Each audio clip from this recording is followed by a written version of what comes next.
seen Frozen 2 yet? I've not seen it yet. Is it? Okay, that's good. What about The Goonies? Obviously, that's not a new movie, but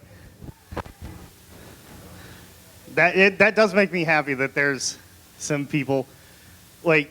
Okay, so first mission before I get to this, if you haven't seen The Goonies, after today, go and tell your parents you want to watch The Goonies. It is an amazing film. Have you seen Stranger Things? No? Okay, there's a lot more yeses on this side than there were for Goonies. Okay, that's funny. Interesting, too, that more girls have seen The Goonies.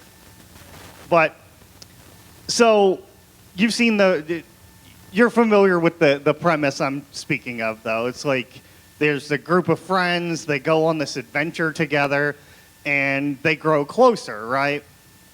And can you think of anybody in your life that's kind of like that? Like, it's your best friend, they know everything about you, they know all your secrets, like, they get to wear clothes that you just bought that you haven't even worn yet. They know they can walk into your house and open up the fridge and just start eating the food out of your fridge, and your parents are just like, yeah, that's just that person, you know? Like, that's just Chris, or that's just Steven. I use those two names for a very specific reason, because, one, I have a twin brother named Steven. Some of you have met him before. And then I grew up, when I moved to Whiteland when I was 12, I met two guys, Chris and Scott, and through the years, we've been, like, unbreakably close. I spent more time at Scott's house and at Chris's house than I did my own house through most of high school. Like I said, we met in middle school. We bonded over some shared experiences. And at the end of the day, Scott and Chris are actually as close to me, if not closer, than a big chunk of my family. There's definitely things that Scott and Chris know that even my brother doesn't know, or even my parents don't know. Like, I've told them things, and they've been through a lot of stuff with me that, like, that makes them as close as family to me. And if ever I'm having a hard time or even a great time, like every celebration, every happiness, every sorrow, I know that they're going to be there for me. And that's who they are. They're my best friends, but they're also family. And for the last few weeks, we've been in a series about family. And each week we spent time looking at the different things in our family that impact our lives, for better or worse. The changes that happen in our family, the way our family is made up. And we've been here the few weeks, and we've thought about the fact that everybody's family situation is different. And for some of you, this is because you don't have the kind of family that everyone else has. Maybe you only have the one parent, or maybe something happened so you don't get to see your parents as much. Maybe you're adopted, and even though that's awesome, it doesn't quite feel the same. Maybe your family, like maybe you lost somebody in your family, and then your dad's getting ready to get remarried, or your mom who you haven't seen in a while just kind of came back, and you're kind of dealing with that. For others, maybe you're struggling because the family that you have isn't the family you want. Maybe your dad works all the time and you kind of wish you just got to see him more often. Or maybe you wish your older siblings weren't so mean. Or you wish that you had siblings. Or you wish that your younger siblings weren't so annoying. Like, maybe there's just, your family doesn't feel like the family you want to have. Maybe you go visit friends and you look at their family and think, man, they have everything together. I wish my family was more like them. I kind of even wish that they were my family. And I definitely went through that with one of the guys I was telling you about. I won't tell you which one because I'm going to get a little personal. But I definitely had that. One of them, like, he grew up with 3 older sisters. He was the only boy. And it just seemed like his mom was really cool about just everything. Like, he wasn't allowed to do, like, crazy stuff, but he pretty much he got by on his own. Like, she didn't really hover over him. You know, the helicopter parents, she wasn't one of those. Well, years later, I found out there were a lot of stuff, even spending all that time over there, I had no idea all the different things they were going through. She struggled with a lot of stuff. She's still struggling with a lot of stuff. She's actually, you can add her to your prayer list. Terry, just add her to your prayer list. She's going through a lot of stuff, health-wise. Sorry, throw that in there real quick.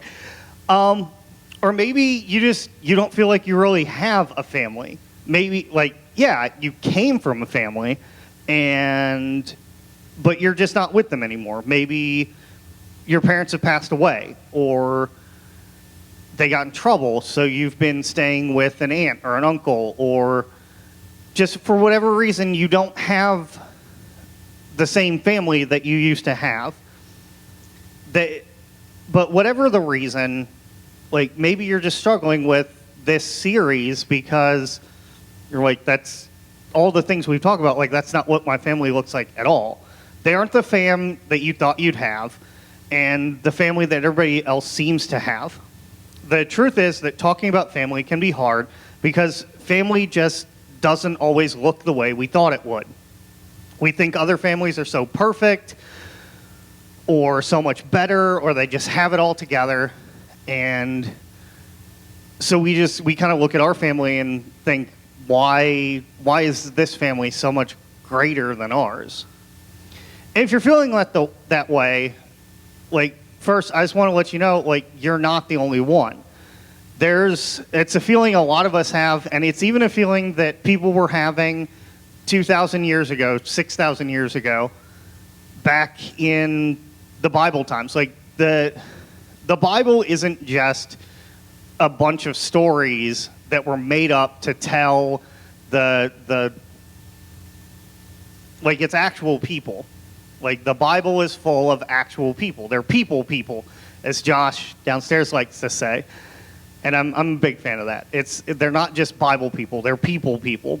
And 2 of the people that I want to talk about are David and Jonathan. And neither of them really had the typical home life that you think of. It's like the perfect home life, the mom and the dad, the brothers, sisters, whatever. They didn't have that. Even back then, that was kind of thought of as you're supposed to have, even back then it was even stronger. Like, you grew up, if you were the son, you took over the dad's business, you know? And they didn't have that situation. They were not in a situation that they didn't really want or expect. And so here's the thing, right? These 2 guys, like I said, David and Jonathan, David didn't live with his family. He actually lived with the king of Israel named Saul. And this is important because Saul was also Jonathan's dad. So you got to think, okay, here's this guy, he works for the king of Israel, right? He was taken from his family, he works for the king of Israel, and he grows up with this guy named Jonathan, who is the son of the king. And they lived and they worked together, and they became really close friends. And at the time, like, at first, this really wasn't a big deal because Saul was the king, everything was great. And Saul loved David. He was one of the favored people in the court. He was really awesome. Saul really loved him and treated him really well. But over time, things started to change because God started showing a lot of favor to David, and people started showing a lot of favor to David. It was even the leaders in Israel actually God actually appointed David to be the next king of Israel. And Saul really didn't respond well to this. He's like, I'm still the king. Like, we don't need to be worrying about who's going to take over just yet. I'm Can we not worry about that right now? I'm the king. I'm awesome. Let's stay in that position right now, okay? We don't need to worry about David. And he started getting really jealous of David. And as a result, he actually began to hate David. And so much that he actually plotted to kill him. So imagine that you're Jonathan in this situation. Your best friend, who you've grown up with, you tell everything, you are as close to as any brother. And now your dad's like, hey, I'm going to go kill your best friend. I would not respond well to that. So Jonathan and David were both in a family situation that they didn't want or expect. David lived apart from his family, and Jonathan was dealing with a dad who was actually trying to murder his best friend. So that might be enough to leave both guys completely and totally alone, right? Like, you would feel pretty isolated at that situation. It's like nobody has dealt with this before. Like, this is not something that you just can read the how-to manual on, right? But you know what? Because they had each other, they weren't alone. They didn't even feel alone because they knew that they were so close that they could get through everything together. These guys formed a friendship that was more like a brotherhood. They were the kinds of friends who helped each other through everything, stuck with each other no matter what, and protected each other. The Bible describes their friendship in 1 Samuel chapter 18, verse 3. It says, "And Jonathan made a solemn pact with David because he loved him as he loved himself." And I love this story of Jonathan and David, and I really do see the parallels with what I grew up with Scott and Chris. Sometimes friends are more like family. Not all families look the same, and sometimes, like Jonathan and David, you find yourself in a situation where other people in your life just feel more like family than your actual family, right?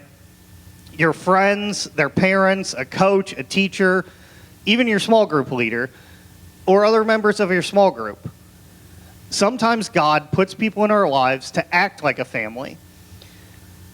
Maybe you don't realize this, but even part of what we do each week at the church is that is part of what we do at the church. We act as the family of God. We support each other, we encourage each other, we protect each other. God created us to do life with each other like a family. Even when Jesus was on earth, he had that. He had that group of believers. We call them the disciples. And these people were the closest people on the planet to him. He did everything with them. He ate with them. He slept with them. He lived every day with this group of people, and they became his family. They were as close as a family, and as believers, they became part of the family of God. And that's the same thing that God offers us. Whether it's the first time you've ever been to this church or you've attended every week since you were 4 years old, I want you to know that there's a family here. At Victory Christian, we strive to be a family. We want to be that. Maybe your family at home is awesome, or maybe your family doesn't look the way that you hoped it would. Maybe you don't have a family at all, but no matter what, know that you are part of a family here and in God's family. And maybe you're sitting here thinking, man, yeah, I know exactly somebody in my life that is that person. I know I can immediately name the person that they're as close to me as family. So as we move into this week, as we move into small group, first I want you to think about that person. And then this week, reach out to them and let them know. Like, send them a text, give them a call, write them a letter. Just let them know that you love having them in your life and you think of them as part of your family.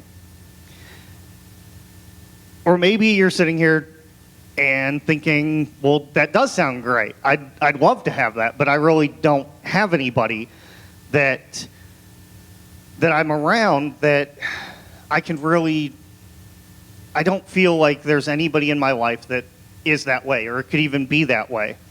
So the first piece of advice I have on that is bring more people into your circle. Think bigger than just the people that you see every day. Think about who else is speaking into your life. Maybe it's a coach, maybe it's your small group leader, maybe it's a teacher. But reach out to them. Bring more people into your circle. This week, identify at least one person who you know that could be like family and include them in more parts of your life.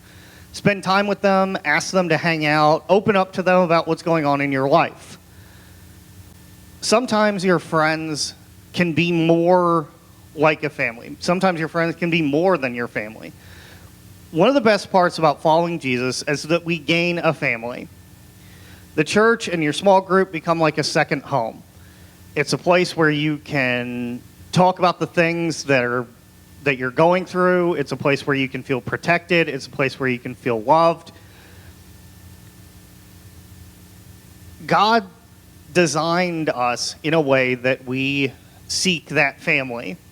And for that reason, we need a family within these four walls. Our hope is that you do find that here, that you at least feel like your small group, your youth group, the youth program, like you feel like this is a place where you can feel loved and protected and honored. Sometimes your friends can be more like a family. So as we close, as we go into our small groups, who is the friend in your life that could be part of your family? I'll close us in a word of prayer, and we'll break off into small groups.